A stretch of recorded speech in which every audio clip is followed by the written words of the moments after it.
Riser Arkin, or at least that's what I use for most of my gaming profiles. So today we're going to talk, yeah, that's probably really confusing right there. Today we are going to talk about branded Fluffals is what I'm calling this. So this is it's not really, I usually play a lot of control-based strategies. This is not a control strategy, more or less, as it has a lot of interruption, and it is an OTK machine. A really bad OTK machine. Let me kind of go into the main deck and explain a little bit. Alright, so for the main deck, we have 3 Fluffal dogs, which allow you to grab either a Fluffal monster or an Edgimp Saber directly from your deck. We're also running 2 Fluffal Penguin, which allows you to special summon a Fluffal monster from your hand on the main phase, or when he's used for fusion material, you can draw 2 cards and discard 1. Fluffal Owl will allow you to grab polymerization, or, and it's an either or, you can't use both effects in one turn, you can spend 500 life points to fusion something from your using materials from your hand or on the field. Fluffal Dolphin will target a toy vendor in the graveyard and set it, or if you use this as fusion material, you can go ahead and shuffle one of your banished fusion or polymerizations back into your deck. Fluffal Octopus, when this card is normal or special summon, you can target 1 Fluffal or Edgimp monster in your graveyard and add it to your hand. And if it's used as fusion material and sent to the graveyard, for specifically a Fright Fur, you can target 2 of your banished monsters and spin them back to the graveyard. Fluffal Sheep literally special summons itself for free if you've got a Fluffal monster on the field. It can also bounce a Fluffal monster back, except for itself, to get an Edgimp or a Fluffal monster from the graveyard. Fluffal Bear, pitch it to go ahead and grab a toy vendor. That's what it does. Fluffal Wings. Okay. Fluffal Wings is kind of cool because you can use it to pop a toy vendor. The toy vendor will activate. Then you banish something like, I don't know, the Fluffal Wings and the bear. And then you just recur it with Fluffal Octopus. But you banish those in order to go and get 2 card advantage. This draws 2 cards. So it's pretty cool. Let's go ahead and talk about the Edgimps next. So for Edgimps, we are running 2 Sabers, which essentially all they do is when they're in the graveyard, you can go ahead and place a card from your hand back on top of your deck and special summon them out in defense mode, which is actually good for discard fodder, honestly, because it's always a body on board. Edgimp Chain, so this does a couple of things. If you go in for a swing on him, he can add himself, another copy of himself from the deck to your hand. Also, if he's discarded specifically from the hand, he will grab a Fright Fur card from the main deck. So there's a couple of things that you can grab with him. Edgimp Scythe is pretty cool because what you can do with Edgimp Scythe is on your opponent's turn, you can use materials either on the field or in your hand, including itself, in order to fusion on your opponent's turn. He is a hand trap also. You can banish him from the graveyard if a Fright Fur fusion is going to be destroyed by card effect or by battle. So he's really great, in all honesty. Let's talk about some of the other monsters and other engines that we are running in this deck, though. So this is a fusion deck, and I have decided I am going to run the DPE package using Celestial, since it is a 2-card advantage. Not the turn that he sent to the graveyard, though.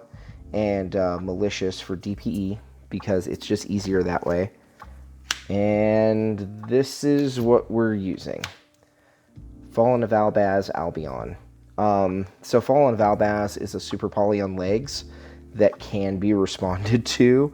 Albion, depending on if he's in your hand or in the graveyard. First of all, his name becomes Fallen of Albaz when he's on the field or in the graveyard. So he can be used for fusion targets for anything that requires him. From there, if he's in your hand, you can pitch a card, specifically a branded spell or trap, in order to either special summon him from your hand or in the graveyard, spin him back to the bottom of the deck.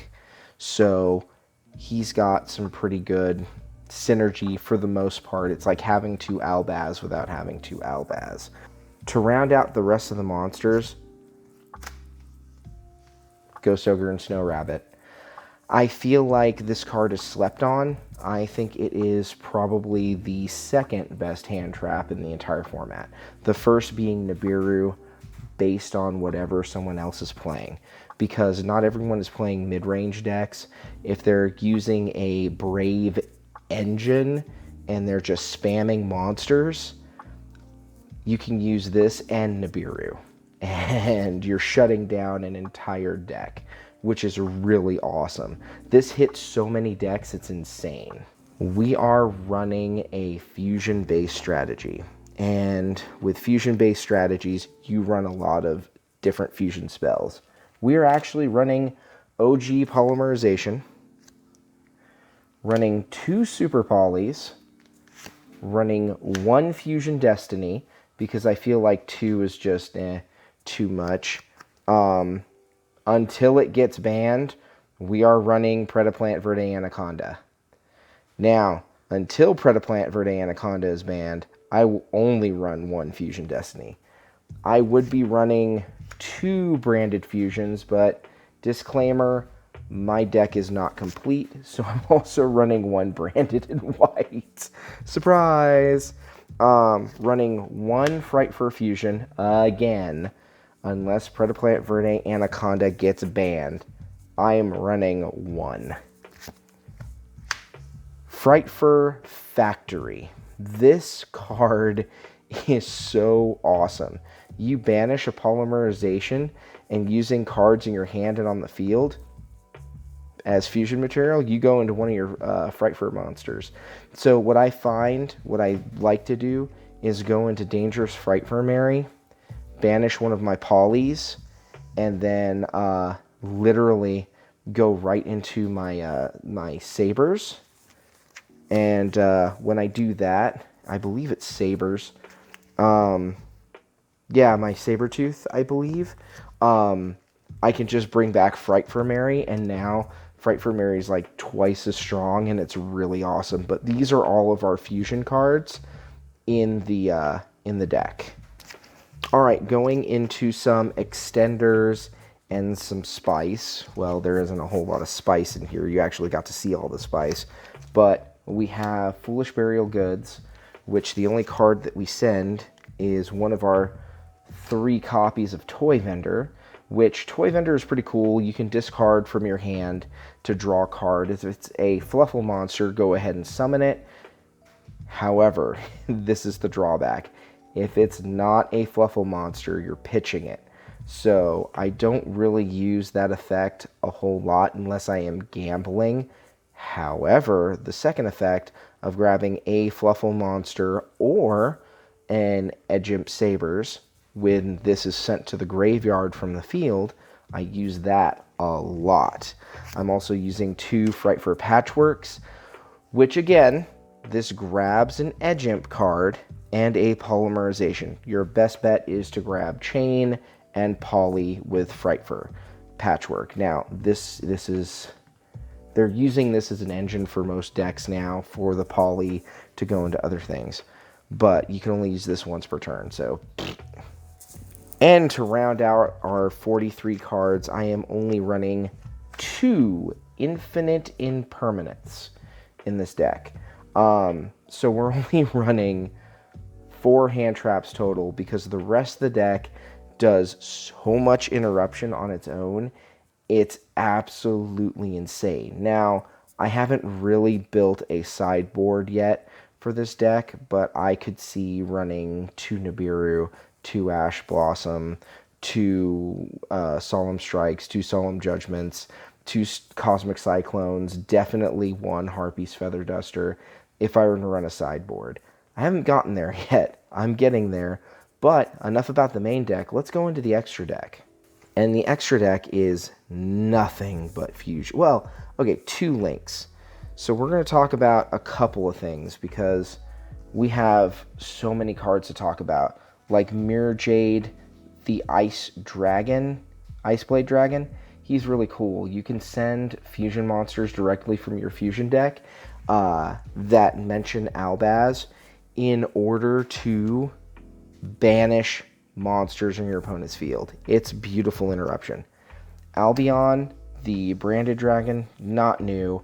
You know, you banish fusion materials in order to fuse into something else, which really you would use probably Albion in order to go into the new one, Lubellion, which spins back fusion materials that are banished or in the graveyard or in your hand in order to go into another fusion monster, which, by the way, these 2 are generic fusions. So you would use Albion to go into Lubellion to go into Mirror Jade. And one of the cards that you can use is Titaniclad, the Ash Dragon. Either use it for the Super Poly for Albaz, or when you send this, if Albaz is spun back to the deck, you can bring Albaz back into your hand to go into one of these 2 to then fusion into something else. Now, for the Fright Furs, we're running Dangerous Fright Fur Nightmare. This thing gains 300 attack for every Fiend and Fairy monster in your deck, which you're primarily running Fiend and Fairy monsters.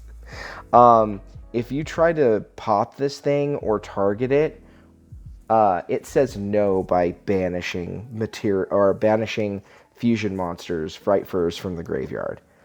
Fright Fur Sabertooth is the one that recurs. So its materials are a Fright Fur fusion and, you know, a Fluffal or an Edge Imp, and it recurs a Fright Fur monster. So what I do is I go into Fright Fur Mary. I don't use her second effect, which her second effect is actually pretty good. You can send Fluffals or Edge Imps to the graveyard if it battles. So it literally just boosts itself, which, by the way, that boost is only during your turn. But then this recurs her in order to go for that OTK, because the thing that I do is I will go into Fright Fur Mary, Sabertooth, and Mirror Jade or DPE in one turn and just run people over. Daredevil's pretty cool, so when he battles, it's 1,000 life points. So anything he sends to the graveyard for battle is 1,000 life points. Also, if he's sent to the graveyard or destroyed or removed in any way, shape, or form, you're doing 500 points of damage to your opponent, kind of like a, you know what, one last petty hit. Cruel Whale is pretty cool. So you can see Scythe right there in him. So I will try to use Scythe to go into Cruel Whale when I'm on my opponent's turn, because he pops cards on either side. So he's another form of interruption. Also, including the turn that he's fusioned, you can send fusion materials, Fright Fur fusion materials from the extra deck to the graveyard to boost one of your Fright Fur monsters by half of the original attack. Kraken is another form of disruption because he actually targets and sends cards on your opponent's side to the graveyard. And then now he can't battle the turn he does that, but if he battles any given turn, he can go into defense mode after battle. So he's really cool, Kraken. Fright Fur Wolf. This one is your OTK. Well, you fuse him with a bunch of materials, and then he just keeps punching and punching and punching. Tiger. Tiger's cool because with as many fusion materials as he has on him, he just sends stuff to the graveyard or destroys stuff. Super Poly target is your Starving Venom Fusion Dragon. And then, of course, you've got your Destiny Hero Phoenix Enforcer, which is disruption, disruption, disruption. You're literally just disrupting to disrupt in order to disrupt while you're disrupting with this entire deck in order to punch big, which is really awesome. Now, I am running... It's going to get banned.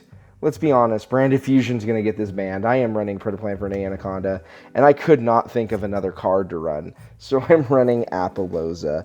Literally, that's just what it is. But this is the deck. And one thing that this deck is really good at, again, is just spamming attack and just going, and it's all gas.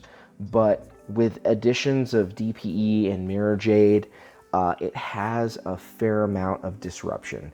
Again, you could be playing 11 or 12 hand traps, but one thing that I'm trying to test out is at what point can disruption really make a difference? And I think I'm finding it. Stay tuned, because I am also building a branded Dark Magician deck, which is going to take me a little bit of time to get out, but look forward to that. Let me know in the comments down below what you think of this branded Fluffals deck, and hit me up. Tell me what your thoughts are and what you might do differently. And until next time, guys, it's your move.